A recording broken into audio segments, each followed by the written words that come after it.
Welcome to Films and Stuff with your hosts, Pete Mitchell and Ethan Hunt. Hi, everybody. Welcome back to Films and Stuff. I am Ethan. I am joined by Pete. Pete, what's up? Can I just first say, bow, bow, bow, bow, episode 200, baby! All right, 200 episodes in the can. Congratulations, Ethan. We did it. Congratulations, dude. Please give us a like or a thumbs up for that. We'd appreciate it. Please. But in the meantime, let me give you a quick recap on our rules. Hold on. It is the weekly stream or skip episode. And now, Pete, you're up. Give an update of the rules. The rules are as follows. Good call. I'm sorry. I'm so excited. I have drinks in my hand. I know. Celebrating. I'm not even paying attention. Ethan has provided a list of TV shows he'd like me to watch. I have provided him the same. We randomly assign each other one show every week. We watch at least 2 episodes of said show. And on that basis, we determine, is this show worthy of being streamed or skipped? Yes. And we should count up who's had the most must subscribes this year. I think we both had about like 5 or 6, huh? Most recently, we had Hijack on Apple TV Plus, which I think was assigned to me, and I loved it. And I got you involved, and you loved it. So that's a mutual must subscribe. I think we've both had about like 4 or 5 this year, though, right? You've had 7. Whoa. The Big Door Prize on Apple TV Plus. That's right. Shantaram on Apple TV Plus. That's right. The Diplomat on Netflix. That's right. 5 Days at Memorial on Apple TV Plus. That's right. I'm sensing a pattern here.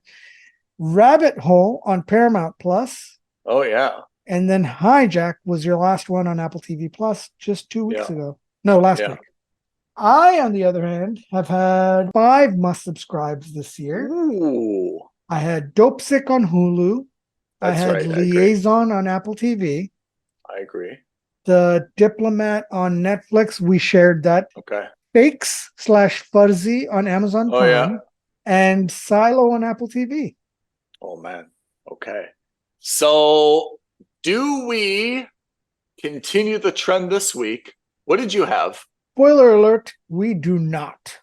Oh. I had Keep Breathing on Netflix. Oh, okay. I had something on Netflix as well. You did? That's right. You did have Keep Breathing because I decided to double check your work. No disrespect intended. None taken. Did you agree? I think I came to the same conclusion. You wanna summarize? This is going to be a short one. So it's a 6-episode miniseries that is ostensibly about a plane crash that happens in Canada. The premise is that a lawyer from the big city, I think it's New York, maybe it's Chicago, it's relatively unclear, or at least I wasn't paying attention. Yeah. Hitches a ride to a small town in the middle of nowhere in Canada. And because her plane is canceled due to bad weather, instead of just waiting, she decides to hitch a ride with a pair of people who are flying like a Cessna. Yeah. And they happen to be like photographers for the National Geographic. Allegedly. Of course, as you'd expect, 30 minutes into the show, the plane crashes because of bad weather. Surprise, surprise. And the plane lands in a lake. The pilot drowns in the lake, and the co-pilot makes it out with the lead character. They make it through the night. And then as this is happening, as most shows like this are wont to do, the show itself is interspersed with flashbacks of the lawyer's past, because it's a mystery to us, the viewers, why she has to go to this random town in the middle of nowhere, Canada. And so she's done that without telling anyone at work and kind of just dropped everything and run off. So uncharacteristic, this typical mystery trope. Do you find out why? Not through 2 episodes because, spoiler alert, Halfway through the first, I was so done with the show. I wanted to really? skip it immediately. And then, of Wow. course, I couldn't do that to you. I couldn't do that to this channel. To our listeners. I just couldn't do it. I had to watch the second episode. I watched the second episode, and the moments the credits rolled, I quickly hit the thumbs down button on Netflix, and then I removed it from my queue. I was just done with it. You've erased it. Oh, it was awful. The flashbacks are about the lawyer's past love life and her romantic life. She's got some kind of trouble there. We learn in the first episode that the co-pilot who claimed to be a photographer Nat Geo is actually not a co-pilot. So we also learn that when some of the lawyer's belongings are starting to drift back onto the shore from the lake, we see a picture of a sonogram. And then, of course, we're led to believe that she's pregnant. She swims out into the middle of the lake to see if she can salvage a radio from the plane. She swims down. She grabs bags. What does she find in the bags? Bags full of cash. And, of course, what does she do with that cash? She lights it on fire to start a fire. It's only 6 episodes. I didn't find the show engaging whatsoever.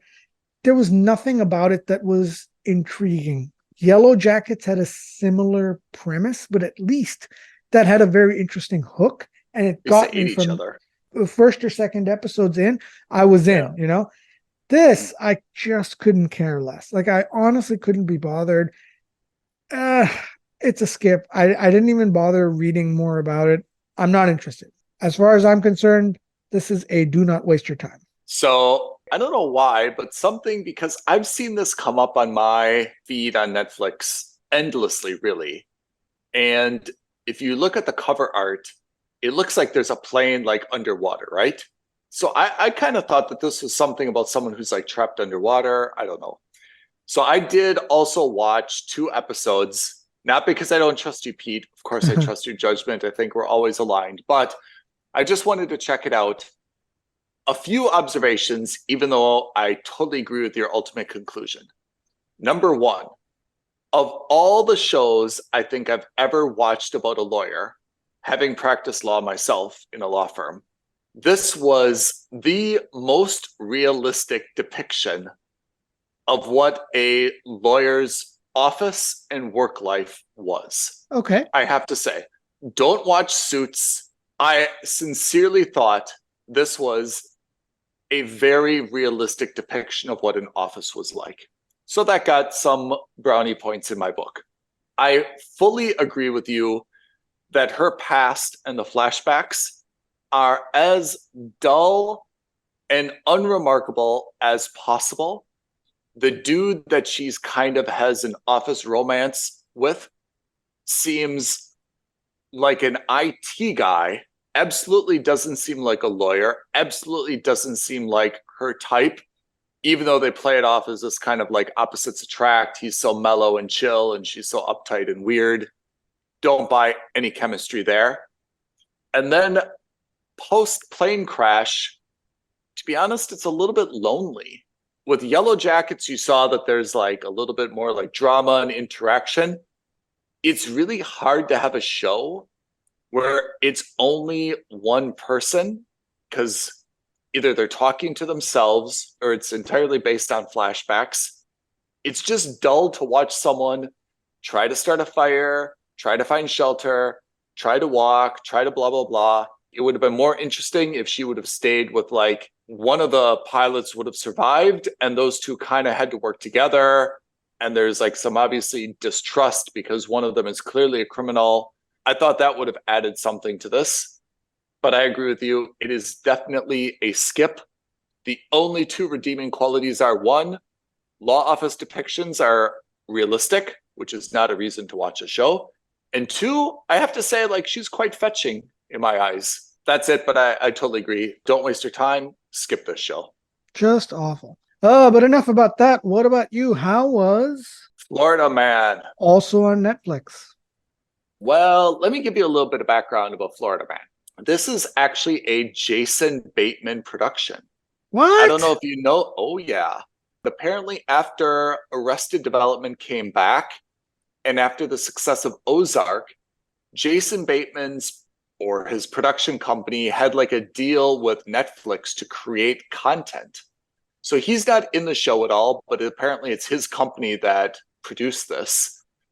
And that's number one interesting fact. Number two interesting fact, Florida Man refers to this, I guess, meme phenomena where there's all these like news stories and they're like, a Florida man was swallowed alive by a python, or a Florida man died in a porta potty, or a Florida man was found, blah, blah, blah.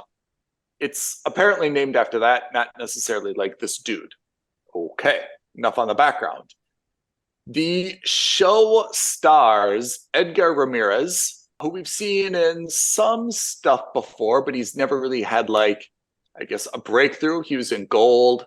He was Bodie in Point Break, Right. which I thought was great. Apparently he was in Domino, which is very old, but I love that show. He was in the 355. Remember, we did this as one of our first few. That's right. Yeah. He is extremely solid. He 100% deserves to be the lead in a show like this. I'll give you the premise. The premise is that he is an ex-cop, of course. He's got gambling problems, of course. Drinking problems, of course. And he works for like a small-time mob boss in Philadelphia. He's kind of like the fixer, the guy who does stuff for him, right? So the boss himself is the son of a bigger crime boss. And I have to say, this is not a bad trope. The son is, as you'd expect with kind of like all these kind of like young gangsters, he's a little bit stupid. Irresponsible. He's got kind of money, but not really any taste. His dad doesn't give him a lot of responsibility. His dad doesn't give him a lot of respect. He's trying to create his own name. You know the trope, right? Yeah. But absolutely. he plays this, I have to say, pretty good. So the younger boss, the guy who employs Edgar Ramirez, his name is Mike, who employs Mike, he's got this sexy girlfriend. Sexy girlfriend just leaves him, okay? And he says to Mike, okay, Mike, go find my girlfriend. And apparently the girlfriend has gone to Florida. Florida is the home state of Mike. So Mike's kind of like, well, I know Florida really well. I'll go find her. I'll bring her back. He goes to Florida. And of course, it's adventure after adventure. His dad is there. They've got a weird relationship. His sister is there. They've got a weird relationship. His ex-wife is there. They've got a weird relationship. He finds the mobster's girlfriend who's chasing some type of gold coins that may be in like some Spanish ship that sank off the coast of Florida. There's a lot of drama, antics, so forth. It's just all very irrelevant. Okay. I don't know how to. Sometimes a problem is so complicated that it's hard to like break down the problems. It's just all wrong. I don't know why the show got it wrong, because it doesn't really have to be wrong. I think Ramirez is actually pretty good as a lead. I think the lady who plays the girlfriend is actually not so bad. I think the dude's father in Florida is fine. I don't really have a problem with the casting. I just have a problem with the whole show just feels so irrelevant. They're just very small time shenanigans and dramas and problems. It doesn't really feel like there's anything that matters in this show. It's not unfunny, but it's not funny. It's not too actiony, but there's some action. It just doesn't really have like that one hook that grabs you. You know, like Ozark has a thing. Like there's a running theme. And that theme, I think, for Ozark, like really grabbed me, right?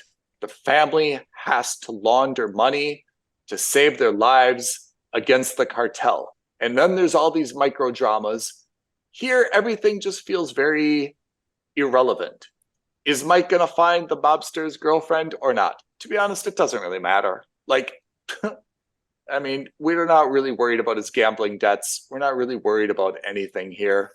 To cut to the chase, Florida Man is a skip. The fact that Jason Bateman was attached to it gave me a lot of false hope. Edgar Ramirez, honestly, I think he's great. He plays this character very, very well. I really do believe he's a little bit vulnerable. He's a little bit pathetic. He's a little bit tough, though. Like, he plays that mixture of like an ex-cop gambling problem, drinking problem, kind of got a good heart somewhere underneath everything. He plays that character very well. Like, he's a very, very believable, physically and acting wise guy in that role.